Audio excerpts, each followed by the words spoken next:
Last chapter population. ये हुई ना बात। आप सोच सकते हो पॉपुलेशन चैप्टर ज्योग्राफी में क्यों?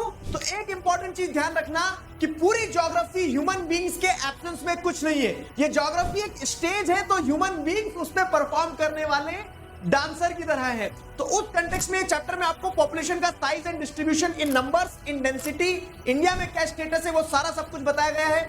पॉपुलेशन ग्रोथ और प्रोसेस ऑफ पॉपुलेशन चेंज, जिसमें birth rate, death rate, migration, ये सारी चीजें समझाई गई है। एडोलेसेंट पॉपुलेशन के बारे में और नेशनल पॉपुलेशन पॉलिसी के बारे में, ये सारी चीजें आपको जानने को मिलती है। Hello everybody, this is Digraj Singh Rajput, welcome to our channel. Chapter start होता है एक बहुत अच्छे कॉन्सेप्ट के साथ में कि ज्योग्राफी में सारी चीजें हैं, सारे रिसोर्सेज हैं, लेकिन वो रिसोर्सेज हम तब मानेंगे जब उन्हें यूज करने के लिए ह्यूमन बीइंग्स होंगे। कोई भी एक्टिविटी हो रही है, फ्लड आ रही है, ड्रॉट पड़ रही है, उसका रिलेशन जब ह्यूमन बीइंग से होगा तो ही हम उसे कैलामिटी कहते हैं। तो ज्योग्राफी के सारे resources are associated with human beings.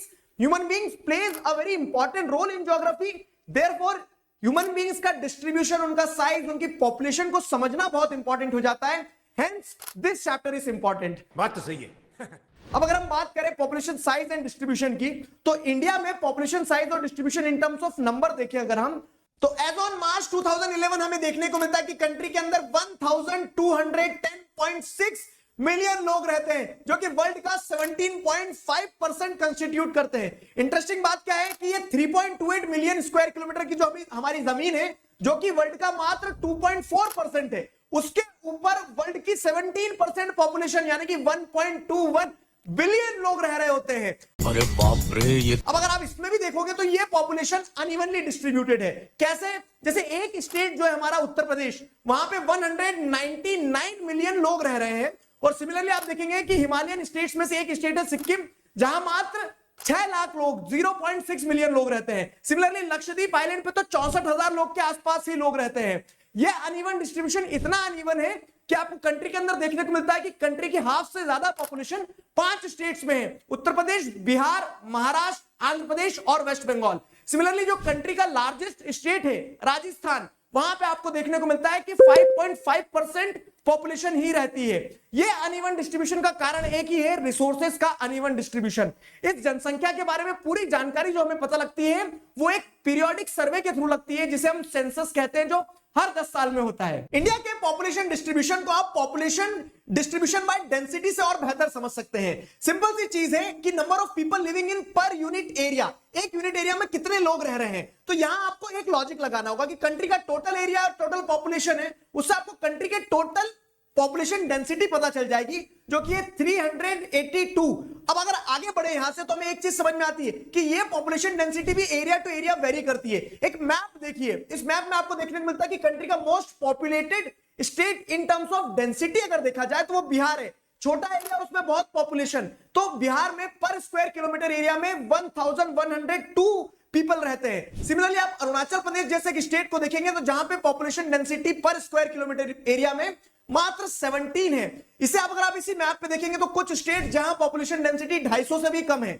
Common characteristic ये है कि ये स्टेट्स ऐसे हैं जो डेजर्ट एरिया हो सकते हैं, जहां माउंटेन्स है, टोपोग्राफी टफ है, जहां पे जीवन कठिन है। मॉडरेटली पॉपुलेटेड स्टेट्स को अगर आप देखोगे तो असम और कुछ पेनिनसुलर स्टेट्स, जहां पे बारिश कम होती है और बहुत सारे रिवर्स है और बहुत सारी समस्याएं हो सकती है, इस कारण से बहुत ज्यादा पॉपुलेशन भी नहीं है और बहुत कम भी नहीं है। लेकिन आप हाईली पॉपुलेटेड स्टेट्स को देखोगे, जैसे नदर्न प्लेन के स्टेट्स हो गए, केरला हो गए, तो ये वो रीजन है जहां पे बहुत फर्टाइल सॉइल है, जहां पे क्लाइमेटिक कंडीशंस अच्छी है, अपॉर्चुनिटीज अवेलेबल है, इसलिए पॉपुलेशन डेंसिटी यहां पे आपको ज्यादा देखने को मिलेगी। चैप्टर आगे बढ़ता है और नेक्स्ट टॉपिक आता है population growth and the process of population change. Population growth यानी कि the addition in the number of population. Simple है कि अगर आप एक पीरियड ऑफ टाइम पे देखेंगे कि कितनी जनसंख्या बढ़ी है, तो अगर 2001 में पॉपुलेशन 100 लोगों की थी, 2011 में पॉपुलेशन 110 लोगों की हो गई है, तो आप 100 में से 110 माइनस कर देंगे तो आपको पता चल जाएगा कि पॉपुलेशन कितनी बढ़ी है, यानी कि 10 लोगों की पॉपुलेशन बढ़ी है। तो ये एब्सोल्यूट नंबर में भी देखा जा सकता है और परसेंटेज में भी देखा जा सकता है, जिसे एनुअल ग्रोथ रेट कहा जाता है। इंडिया की पॉपुलेशन ग्राफ ये दर्शाती है कि ओवर द इयर्स पॉपुलेशन बढ़ी है। एनुअल ग्रोथ रेट भी पहले बहुत ज्यादा था, वो एनुअल ग्रोथ रेट 1981 के बाद में डिक्लाइन हुआ। इसका मतलब ये नहीं कि पॉपुलेशन डिक्लाइन हो गई है, पॉपुलेशन बढ़ रही है, लेकिन अब ग्रोथ रेट कम हो गया है। मतलब पहले अगर बहुत तेजी से बढ़ रही थी, तो अब धीरे बढ़ रही है। लेकिन स्मॉल ग्रोथ रेट भी एक ह्यूज नंबर ऑफ पॉपुलेशन हर साल हमारी कंट्री में ऐड करता है। अब अगर हम समझे कि प्रोसेस ऑफ पॉपुलेशन चेंज क्या है, तो पहले आप ग्रोथ और चेंज में डिफरेंस समझो।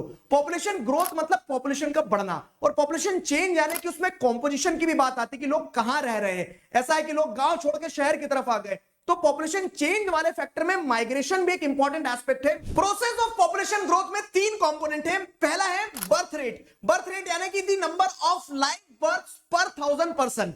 आपको यहां देखने को मिलता है कि बर्थ रेट इंक्रीज हुए over the period of time, और ये कारण बना है पॉपुलेशन ग्रोथ का। दूसरा आप देखेंगे डेथ रेट, तो द नंबर ऑफ डेथ पर 1000 person in a year.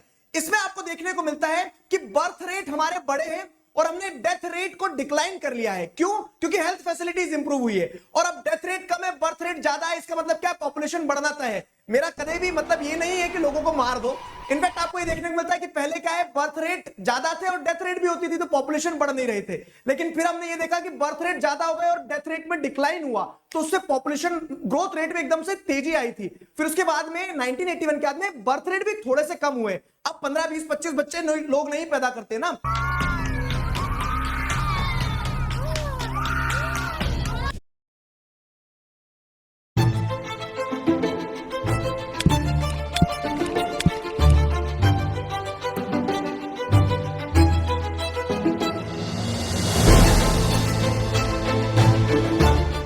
From Nestle. तो बर्थ रेट भी कम हुए और डेथ रेट तो हमने सब्सिक्वेंटली क्या है, कम कर ही लिया था। तो ग्रोथ तो हो रही है पॉपुलेशन की, लेकिन उस स्पीड से नहीं हो रही, इसीलिए एनुअल ग्रोथ रेट 1981 के बाद में डिक्लाइन हुआ है। पॉपुलेशन ग्रोथ का तीसरा कंपोनेंट है माइग्रेशन। माइग्रेशन यानी सिंपल सी चीज की the movement of people across region and territories. लोगों का मूवमेंट वो मल्टीपल रीजन से होता है। अभी लोगों का मूवमेंट 2 तरह से होता है। एक इंटरनल होता है कि कंट्री के अंदर ही अंदर घूम रहे हैं, और दूसरा होता है इंटरनेशनल यानी कि 2 कंट्रीज के बीच में लोगों का मूवमेंट। अब ये जो मूवमेंट होता है कंट्री के अंदर अगर हम देखेंगे तो बेसिकली रूरल एरिया से अर्बन एरियाज की तरफ ज्यादा होता है। कारण बड़ा सिंपल है कि रूरल एरियाज में बहुत सारे पुश फैक्टर काम कर रहे होते हैं जो लोगों को मजबूर करते हैं गांव छोड़ के शहर जाने की तरफ। गांव में गरीबी हो सकती है, गांव में अनएम्प्लॉयमेंट हो सकता है, और इसी कारण से आप देखते हैं कि शहर की तरफ लोग जाते हैं, और शहर में पुल फैक्टर्स काम कर रहे होते हैं। Better living condition, education, employment, ये सारे कारण।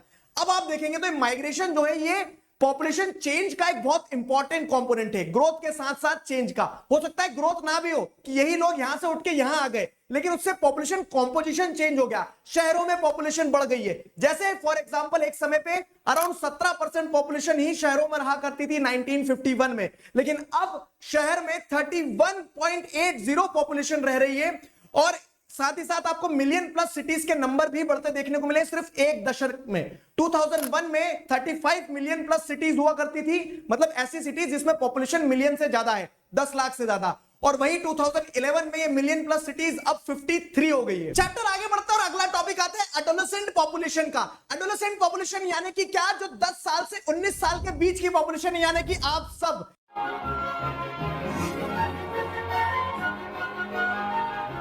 ये कंट्री का मोस्ट इंपॉर्टेंट एसेट है। क्यों? क्योंकि यही कल को देश का भविष्य बनने वाले हैं, और सरकार को इनकी सबसे ज्यादा चिंता होती है, इनका डेवलपमेंट बहुत इंपॉर्टेंट होता है, और इसीलिए बहुत सारे स्टेप्स भी लिए जाते हैं। उन्हें प्रॉपर न्यूट्रिशन दिया जाना चाहिए, उनके बारे में सोचा जाना चाहिए, एजुकेशन के बारे में सोचा जाना चाहिए। तो सरकार उतना सोच रही जितना आप खुद भी नहीं सोच रहे। क्यों? क्योंकि एडोलेसेंट पॉपुलेशन व्यस्त है इंस्टाग्राम पे। बात तो सही है। को पैसा बर्बाद। इस एडोलेसेंट सेक्शन के अंदर अवेयरनेस डेवलप करने के लिए लिटरेसी और एजुकेशन पे फोकस करना बहुत जरूरी था, जो हम कर रहे हैं। क्या बात है सर, क्या बात है सर, क्या बात, ये बात है। टॉपिक आता है नेशनल पॉपुलेशन पॉलिसी। देखो सरकार भी समझ गई थी कि पॉपुलेशन को जब गोल लेके चल रहे हैं, डेवलप करना है, तो उसका बेसिक यूनिट होगा फैमिली, वहीं से तो पॉपुलेशन बढ़ती है। और इस कारण से 1952 में comprehensive family welfare programme introduce किया गया, जिसके अंदर रिस्पॉन्सिबल पेरेंटहुड पे फोकस किया गया, और इन्हीं सारे एफर्ट्स का कल्मिनेशन था national population policy of 2000, NPP 2000। क्या है ये? क्या है? तो इसके अंदर यह तय किया गया कि 6 से 14 साल के बच्चों को बेसिक एलिमेंट्री एजुकेशन दिया जाए, इन्फेंट मोर्टेलिटी रेट को 30 से नीचे लाया जाए out of the 1000 live births. साथ ही साथ इस चीज पे फोकस किया गया कि सारी वैक्सीन प्रिवेंटेबल डिसीजेस के अगेंस्ट में इम्यूनाइजेशन अचीव किया जाए। चाइल्ड मैरिजेस को रोक के delayed marriage for the girls को प्रमोट किया जाए ताकि वो पढ़ लें, और ये जो पूरा फैमिली वेलफेयर प्रोग्राम है उसको पीपल सेंट्रिक बनाया जाए। This was the whole chapter. I hope you guys enjoyed it. इस चैप्टर का फुल चैप्टर एक्सप्लेनेशन आपको इसी चैनल पे मिल जाएगा। अभी के लिए साइन ऑफ करता हूं, signing off with this, together we can